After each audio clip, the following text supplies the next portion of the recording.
Aujourd'hui, Bijou est un peu stressée car elle a rendez-vous avec le docteur Tiao. Elle n'a pas hésité à faire plus de 1000 km pour voir ce chirurgien réputé. Dans un autre hôpital, elle s'est déjà fait refaire la mâchoire, une opération qu'elle veut pas refaire ici. Comme ça, je serai plus belle et mes chefs m'aimeront bien.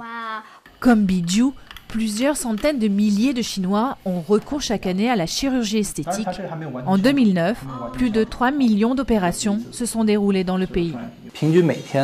En moyenne, j'ai chaque jour 10 patients qui se renseignent. Et en général, la plupart sont jeunes. Depuis ces dernières années, et surtout pendant les vacances scolaires, les jeunes de 18, 19 ou 23 ans représentent 60 à 70% de tous les patients. Des patients de plus en plus jeunes, car désormais la chirurgie esthétique sert à trouver un emploi. L'opération à la mode, c'est la mâchoire, qu'il faut rendre plus pointue. Viennent ensuite le nez, le ventre ou les lèvres, et le grand classique, le débridage des yeux, devenu une opération de routine.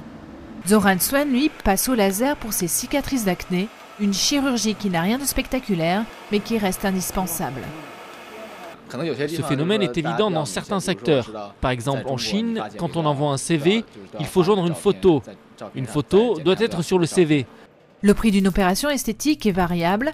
La mâchoire, par exemple, est facturée 1 900 € et ce sont bien souvent les parents qui règlent la facture.